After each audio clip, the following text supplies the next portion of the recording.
बारामती नाव जरी घेतलं तरी महाराष्ट्राच्या राजकारणात एक वेगळीच वजनदारी जाणवते. कारण इथे निवडणुका फक्त मतांची बेरीज वजाबाकी नसतात, तर इथे ठरतो वारसा, ठरते सत्ता आणि ठरतो पुढच्या राजकारणाचा ट्रेंड. सध्या सुरू असलेली पोटनिवडणूकही तशीच आहे. उपमुख्यमंत्री अजित पवार यांच्या निधनानंतर निर्माण झालेली भावनिक परिस्थिती, त्यातून पुढे आलेली सहानुभूतीची लाट आणि त्याचवेळी विरोधकांनी उभं केलेलं राजकीय आव्हान, या सगळ्यामुळं बारामती पुन्हा एकदा राज्याच्या राजकारणाच्या केंद्रस्थानी आली आहे. सुरुवातीपासून एक वातावरण तयार केलं गेलं की ही निवडणूक बिनविरोध व्हावी, कारण परिस्थिती भावनिक आहे. पण नेमकं तिथेच राजकारण वळण घेतं. काँग्रेसने शेवटपर्यंत माघार घेतली नाही. उलट आकाश मोरे यांना मैदानात उतरवून स्पष्ट संदेश दिला की लढाई टाळायची नाही. मग प्रश्न उभा राहतो, काँग्रेसने हा धोका का घेतला? आकाश मोरेच का निवडले? आणि लक्ष्मण हाके यांच्या माघारीपासून ते महायुतीच्या हालचालींपर्यंत या सगळ्या घडामोडींमागचं खऱ्या अर्थानं राजकारण काय सांगतं, हेच आपण आज या सविस्तर विश्लेषणातून जाणून घेणार आहोत. नमस्कार, मी स्वप्नील आणि आपण पाहतात त्याचं काय महाराष्ट्र. आता सगळ्यात आधी पार्श्वभूमी समजून घ्यावी लागेल. बारामती हा केवळ एक विधानसभा मतदारसंघ नाही, ती पवार कुटुंबाची राजकीय ओळख आहे. अनेक दशकांपासून इथं विकासाचं जे मॉडेल तयार झालं ते राज्यभर चर्चेत राहिलं. त्यामुळे इथं विकास हा मुद्दा विरोधकांसाठी कधीच सोपा नव्हता. आणि यावेळी तर परिस्थिती अजून वेगळी होती, कारण अजित पवार यांच्या निधनामुळे निर्माण झालेली सहानुभूतीची लाट सुनेत्रा पवार यांच्या बाजूने स्पष्ट दिसत होती. म्हणूनच महायुतीने सुरुवातीला एक वेगळी रणनीती आखली. ही निवडणूक बिनविरोध व्हावी, कारण जर विरोधकांनी माघार घेतली असती तर तो केवळ विजय नसता, तर एक प्रकारचा नैतिक अधिराज्य प्रस्थापित झाला असतं. त्यासाठी विविध पातळ्यांवर प्रयत्न झाले, फोन कॉल झाले, संपर्क झाले, पण काँग्रेसनं एक पाऊल मागं घेतलं नाही. इथे काँग्रेसची भूमिका खूप महत्त्वाची ठरते. त्यांनी बारामती जिंकण्याचा विचार केला का? कदाचित नाही, पण त्यांनी लढण्याचा निर्णय घेतला. कारण राजकारणात कधीकधी जिंकण्यापेक्षा उपस्थिती दाखवणं हे महत्त्वाचं असतं. बारामतीत जर काँग्रेस पूर्णपणे बाजूला झाली असती तर भविष्यात तिथं पाय रोवणं अशक्य झालं असतं. त्यामुळे त्यांनी ही लढाई स्वीकारली. आणि आता इथे येतो सगळ्यात चर्चेचा मुद्दा, तो म्हणजे आकाश मोरे यांचा. कारण बारामतीत अनेक मोठी नावं चर्चेत होती, स्थानिक पातळीवर सक्रिय असलेले नेते होते. तरीही काँग्रेसने मोरेंवर विश्वास का ठेवला? याचं उत्तर जातीय समीकरणात दडलं आहे.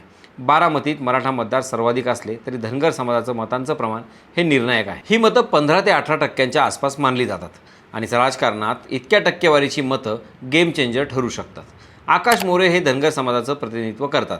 त्यामुळे काँग्रेसने थेट या मतांवर फोकस करत आपली रणनीती आखली. पण ही फक्त जातीय गणिताची गोष्ट नाही, त्यामागे एक भावनिक आणि ऐतिहासिक कनेक्शनही आहे. मोरेंचे वडील विजयराव मोरे हे एकेकाळी काँग्रेसचे मजबूत नेते होते आणि त्यांनी बारामतीत काँग्रेस जिवंत ठेवण्याचा प्रयत्न केला. तो वारसा पुढे नेण्याचा प्रयत्न म्हणूनही आकाश मोरे यांची निवड पाहिली जाते. तरीही वास्तव हे आहे की आकाश मोरे बारामतीच्या मुख्य राजकारणात फारसे सक्रिय नव्हते. 2014मध्ये त्यांनी निवडणूक लढवली, पण फारशी मते मिळाली नाहीत. त्यामुळे त्यांची निवड ही विजयासाठी नाही तर रणनीतीसाठी आहे, हे स्पष्ट दिसतं. दरम्यान दुसऱ्या बाजूला महायुतीने देखील एकही चाल वाया जाऊ दिली नाही. लक्ष्मण हाके यांची माघार ही त्याचाच भाग आहे. हाके हे ओबीसी आंदोलनातून पुढे आलेले चेहरा होते. जर ते मैदानात राहिले असते तर ओबीसी मतांचं विभाजन झालं असतं. पण शेवटच्या क्षणी झालेल्या चर्चांमुळे त्यांनी माघार घेतली. इथे एक महत्त्वाची गोष्ट लक्षात घ्यायला हवी. ही माघार नैसर्गिक नव्हती, तर राजकीय व्यवस्थापन होतं. दत्तात्रय भरणे यांची मध्यस्थी, वरिष्ठ नेत्यांचे कॉल आणि स्वतः सुनेत्रा पवार यांचा संवाद, या सगळ्यामुळं हाके यांचा निर्णय बदलला. म्हणजेच महायुतीने संभाव्य धोका आधीच कमी केला. याचबरोबर भाजपची सक्रियता देखील स्पष्ट दिसते. चंद्रशेखर बावनकुळे यांची उपस्थिती, मोठ्या नेत्यांचा सहभाग, हे सगळं दाखवतं की निवडणूक केवळ राष्ट्रवादी किंवा पवार कुटुंबापुरती मर्यादित नाही, तर संपूर्ण महायुतीची प्रतिष्ठा पणाला लागली आहे. आता इथे एक महत्त्वाचा अँगल येतो, मतदारांचं मानसशास्त्र. बारामतीचा मतदार केवळ भावनिक नाही तर अत्यंत व्यावहारिकही आहेत. त्याला विकास दिसतो, कामं दिसतात आणि त्याचवेळी भावना देखील परिणाम करतात. त्यामुळे या निवडणुकीत मतदान करताना मतदार 2 गोष्टींमध्ये तोल साधणार आहे. एक म्हणजे सहानुभूती आणि दुसरं म्हणजे भविष्यातील राजकीय स्थैर्य. काँग्रेसने इथं जातीय ध्रुवीकरण करण्याचा प्रयत्न केला असला तरी तो कितपत यशस्वी होईल हा मोठा प्रश्न आहे. कारण बारामतीत पवार कुटुंबाचा प्रभाव केवळ एका समाजापुरता मर्यादित नाही, तो सर्व समाजांमध्ये पसरलेला आहे. पण तरीही काँग्रेसने जोखीम घेतली आहे.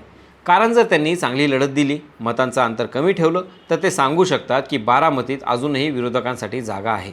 आणि हेच पुढच्या निवडणुकांसाठी महत्त्वाचं ठरणार आहे. आता पुढे काय होऊ शकतं? प्रचार जसा रंगेल तसतसे नवे मुद्दे पुढे येतील. आरोप प्रत्यारोप वाढतील. कदाचित विकासावर चर्चा होईल, कदाचित जातीवर, कदाचित भावनिक अपिलावर.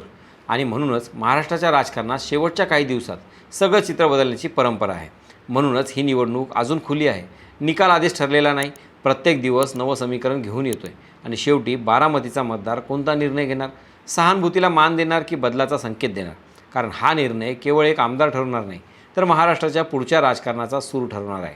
आणि म्हणूनच बारामतीची ही लढाई जितकी दिसते त्यापेक्षा खूप खोल आहे आणि खरी कथा अजून बाकी आहे.